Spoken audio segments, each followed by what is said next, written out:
नमस्कार दोस्तों, आप सभी का एक बार फिर से स्वागत है। दोस्तों, आप जानते हो कि हम यूजीसी नेट के सिलेबस को कर रहे थे और जो सिलेबस कर रहे हैं वो मास्टर डिग्री के विद्यार्थियों के लिए भी एक जरूरी सिलेबस है। तो हम उस सिलेबस को आगे बढ़ाते हुए प्रोसीड करते हुए आज ओशनोग्राफी की शुरुआत कर रहे हैं। आज ओशनोग्राफी से हम करंट के बारे में सबसे पहले पढ़ रहे हैं। तीनों महासागर, चाहे पैसिफिक हो, अटलांटिक हो, इंडियन ओशियन हो, तीनों की करंट हम करेंगे।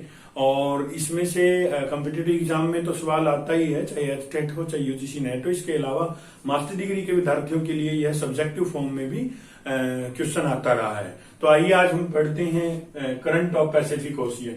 आपको ये लिखा हुआ सब दिख रहा है। कोई भी महासागर हो, करंट को पढ़ने का सबसे अच्छा नजरिया और तरीका ये रहता है कि उस महासागर को दो हिस्सों में हम लेते हैं। भूमध्य रेखा से जो उत्तर का हिस्सा है नॉर्थ पैसिफिक करंट कहेंगे, नॉर्थ अटलांटिक करंट कहेंगे, और जो साउथ का हिस्सा है उसे साउथ अटलांटिक और साउथ पैसिफिक और साउथ इंडियन ओशियन कहेंगे। तो आइए हम पैसिफिक के बारे में पढ़ते हैं। इसमें याद रखने की जरूरत क्या क्या है, क्या क्या चीजें याद रखनी होंगी। करंट के नाम तो याद रखने ही होंगे, उनका लोकेशन याद रखना पड़ेगा, उनका नेचर वार्म है कि कोल्ड है ये भी याद रखना पड़ेगा। इसके अलावा वो किस स्थान से कौन से स्थान से किस स्थान तक बहती है ये भी याद रखना होगा। देखना होगा कि वो किस देश के कोस्ट के या किसी भी आइलैंड के किनारे पे कहां पे चल रही है, उसका नामकरण ये क्यों रखा गया है और वो किस इन्फ्लुएंस के अंदर। वैसे तो मैं आपको बताऊं, जो करंट होती हैं, ये यूजीसी नेट में बहुत बार सवाल आया हुआ है कि करंट का जो उद्भव होता है, विकास होता है, उसके लिए सबसे स्ट्रॉन्ग कारक कौन सा रेस्पॉन्सिबल है। तो प्रिवेलिंग विंड इसका आंसर आएगा, प्रचलित पवनें। प्रचलित पवनों की हम बात करें तो हमारी जो रेगुलर विंड चलती है वो भूमध्य रेखा से, हम कहें भूमध्य रेखा से 30 डिग्री नॉर्थ और साउथ में ट्रेड विंड चलता है। 30 से 60 दोनों महासागरों के दोनों पार्ट्स के अंदर यहाँ पे वेस्टर्ली चलता है और 60 से 90 के डिग्री के बीच में पोलर विंड चलता है। यही उसके लिए रिस्पॉन्सिबल मानी जाती है। अन्य कारक भी हैं जो करंट को प्रभावित करते हैं, बट सबसे स्ट्रॉन्ग यही माना जाता है। ये नेट में सवाल आया हुआ है। आइए एक एक करके अब हम अध्ययन करते हैं नॉर्थ पैसिफिक की करंट। एक मैं आपको पूरी तरह से बोल के बताता हूं, उसके बाद आपको आइडिया आ जाएगा ये लिखना कैसे है। नॉर्थ इक्वेटोरियल करंट में हम क्या लिखेंगे कि यह एक वार्म करंट है जो भूमध्य रेखा के उत्तरी हिस्सों में 5 से 7 डिग्री अक्षांश से, नॉर्थ अक्षांश से, नॉर्थ लैटिट्यूड से के एरिया में ये बहती है और यह पूर्व से पश्चिम की ओर चलती है। पूर्व से पश्चिम की ओर चलते चलते यह करंट फिलीपींस द्वीप समूह के आसपास और ताइवान के आसपास इनके द्वीप समूह से टकराती है। फिर इसका डायरेक्शन साउथ से नॉर्थ की ओर हो जाता है। एटलीस्ट आप सब्जेक्टिव जब सवाल आए तो इतना सारा तो जरूर लिखें। लेकिन कॉम्पिटिटिव एग्जाम में क्या होगा, नॉर्थ इक्वेटोरियल करंट की डायरेक्शंस दी जा सकती हैं। इसके अलावा यह किन प्रदेशों के टच करती है ये भी दिया जा सकता है। इसका एग्जैक्ट लोकेशन क्या है ये भी हो सकता है। वार्म और कोल्ड है ये भी हो सकता है। इस तरह से क्वेश्चन दिए जा सकते हैं। तो सबसे पहला क्या है, देखिए हम चलते हैं भूमध्य रेखा के उत्तर से शुरू होंगे पैसिफिक में। यहां से इन हिस्सों से 5 से 60 डिग्री से मैक्सिको के हिस्सों से यह करंट शुरू होते हुए आगे बढ़ते हुए फिलीपींस और ताइवान द्वीप समूह के टकराती है। इसके बाद इसका जो डायरेक्शन होता है साउथ से नॉर्थ की ओर हो जाता है। आगे बढ़ते हुए यह करंट जापान के तटों के आसपास चलती है। जापान के तटों के आसपास इसे क्यूरोसियो करंट कहा जाता है, जो एक वार्म करंट है। वार्म और कोल्ड का क्या आपको ध्यान रखना है, भूमध्य रेखा से जो ध्रुवों की तरफ करंट जाएंगी वार्म होंगी और जो ध्रुवों से पोलर एरिया से जो इक्वेटर की तरफ करंट आएंगी वो ठंडी होंगी। जिसका मूल कारण वहां पर समुद्री जल के तापमान का है, क्योंकि इन क्षेत्रों में तापमान कम है, इन क्षेत्रों में औसत तापमान है वो अधिक है। तापमान अधिक से ठंडे प्रदेशों की ओर जा रही है तो वो वार्म करंट है। कम तापमान वाली जो करंट है नीचे की तरफ आ रही है वो सभी ठंडी होंगी। तो ये इसका एक मूल कारण होगा। क्यूरोसियो करंट जापान के तटों के आसपास जो नॉर्थ इक्वेटोरियल करंट है उसका जल आगे बढ़ते हुए जापान के तटों के आसपास जाता है। यहाँ पे ये ब्लैक कलर ज्यादा हो जाता है वाटर का, जिसके मूल कारण अलग हैं। तो यहाँ पे इसे जापान की काली धारा भी कहा जाता है, ब्लैक करंट ऑफ जापान भी कहा जाता है। वारम ब्लैंकेट ऑफ जापान भी कहा जाता है इस करंट को। ये जापान के तटों के आसपास इसका नाम क्यूरोसियो है। फिर 30 डिग्री क्रॉस हो जाता है, 30 से 60 डिग्री के बीच में वेस्टर्लीज चल रही है। वेस्टर्लीज के प्रभाव में जो क्यूरोसियो करंट है वो वेस्ट टू ईस्ट चलना शुरू कर देती है इस तरह से, और आगे चलकर जहां पे उत्तर प्रशांत महासागर लेकर के आया, इन प्रदेशों में से नॉर्थ पैसिफिक ड्रिफ्ट कहते हैं। नॉर्थ पैसिफिक ड्रिफ्ट एक वॉरम करंट है। नॉर्थ पैसिफिक ड्रिफ्ट का जल आगे चलकर कनाडा और यूएसए के तटों के टकराता है। फिर इसके दो हिस्से हो जाते हैं। एक हिस्सा वो है जो तट के टकरा के नॉर्थ की ओर जाता है, दूसरा हिस्सा वो है जो तट के टकरा के साउथ की ओर आता है। अलास्का करंट वो है जो नॉर्थ पैसिफिक ड्रिफ्ट का जल आगे बढ़कर यूएसए के बॉर्डर के टकराया और वो नॉर्थ की ओर गया। अलास्का की खाड़ी के आसपास, और अलास्का जो संयुक्त राज्य अमेरिका के अधिकृत क्षेत्र है, वहां पर इसे अलास्का की करंट कहा जाता है, जो एक वॉरम करंट है, क्योंकि ये भी नॉर्थ की ओर जा रही है। यहां पर जो औसत तापमान है, यहाँ का जो अलास्का, इसका नॉर्थ पैसिफिक ड्रिफ्ट का जो तापमान है वो ऊपर की जलधाराओं के तापमान से अधिक है, इसलिए इसे भी हम वॉरम कहेंगे। इस जलधारा का एक और नाम है, अलास्का की करंट को ब्रिटिश कोलंबिया करंट भी कहा जाता है। ये भी कई बार मैंने सवाल आते हुए देखा है, नामकरण बदलकर ब्रिटिश कोलंबिया भी इसे कहते हैं। नॉर्थ पैसिफिक ड्रिफ्ट का जल नीचे की तरफ जो आता है कैलिफोर्नियन कोस्ट की ओर से, वह एक ठंडी जलधारा है। कैलिफोर्निया करंट एक ठंडी जलधारा है जिसका जल नीचे की तरफ, साउथ की तरफ मूव करता है। वापिस यह जल मैक्सिको के आसपास फिर से नॉर्थ इक्वेटोरियल करंट में मिल जाता है। तो एक पूरे सर्कल का निर्माण होता है इस तरह से।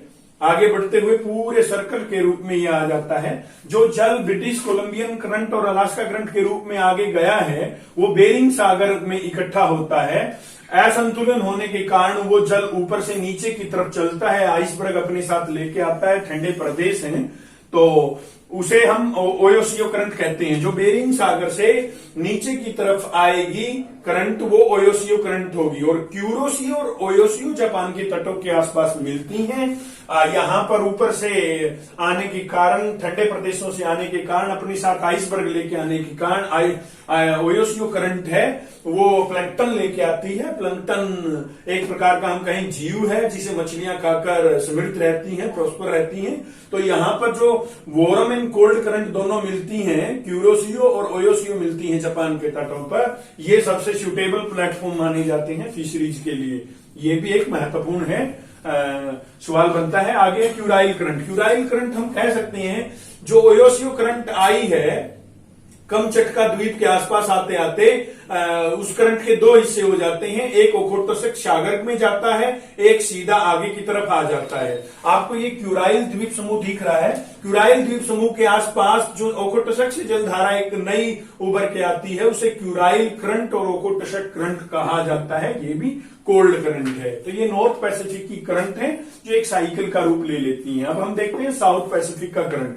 जिस तरह से भूमध्य रेखा से, जिस तरह से 0 डिग्री से नॉर्थ से 5-7 नॉर्थ लैटिट्यूड से, डिग्री लैटिट्यूड से जो एक करंट चलती है, उसी तरह से साउथ में भी सेम बिहेवियर रहता है।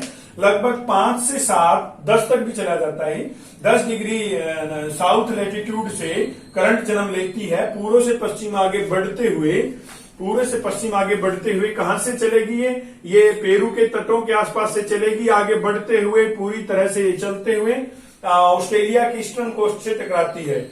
ये एक साउथ में चलती है, ये नॉर्थ इक्वेटोरियल है, साउथ इक्वेटोरियल है, वॉरम करंट है।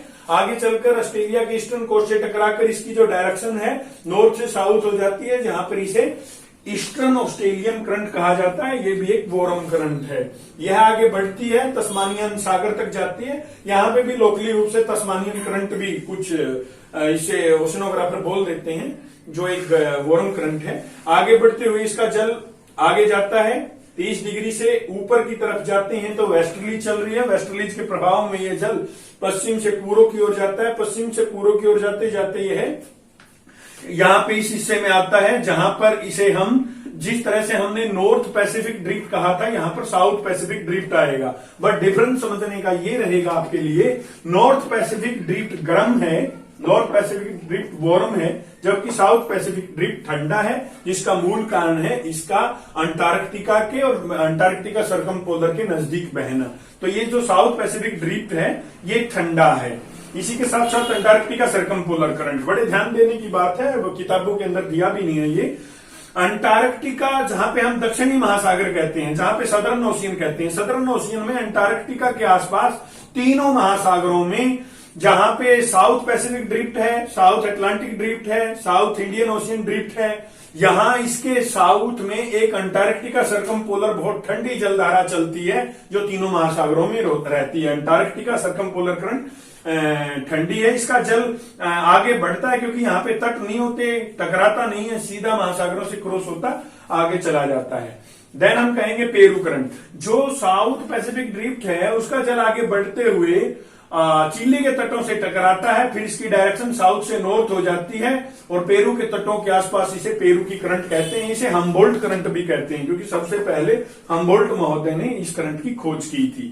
पेरू की करंट के बाद आता है काउंटर करंट। काउंटर करंट से हमारा अभिप्राय है जो भूमध्य रेखा से नॉर्थ इक्वेटोरियल और साउथ इक्वेटोरियल करंट चलती हैं, वो उनका जल, कुछ जल यहाँ पे कोस्ट के टकरा के फिलीपाइंस द्वीप समूह के आसपास और ऑस्ट्रेलिया के तटों के आसपास और ये पापुआ न्यू गिनी जो तट है वहां पे टकराते हैं, तो असंतुलन होता है जल का, तो जल की कुछ धारा वापिस काउंटर मैग्नेट के रूप में इक्वेटर के ऊपर से चलना शुरू करती है, जिसे काउंटर करंट कहते हैं।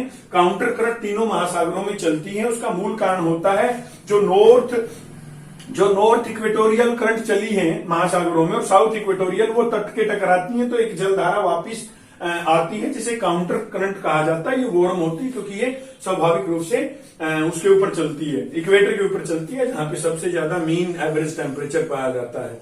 तो ये था हमारा पैसिफिक ओशियन की करंट, जिसमें नॉर्थ पैसिफिक और साउथ पैसिफिक हमने किया है। मानचित्र के माध्यम से करते हो तो बेनिफिट ये होगा, आपको याद ज्यादा रहता है, लोकेशन ध्यान में रहती है। जैसे क्यूराइल करंट आपको पता होना चाहिए, क्यूराइल आइलैंड्स के नाम है। ये एक ठंडी जलधारा जो ऊपर से आती है ओयोसियो के पास से, तो ये क्यूराइल द्वीपों के आसपास इसे क्यूराइल की जलधारा कहते हैं, ओकोटसक की जलधारा कहते हैं।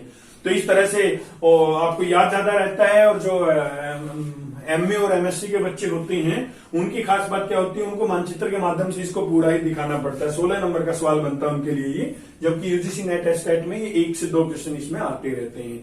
तो ये आज का हमारा विषय था पैसिफिक ओशियन की करंट। उम्मीद करूंगा आपको पसंद आया होगा मानचित्र पे।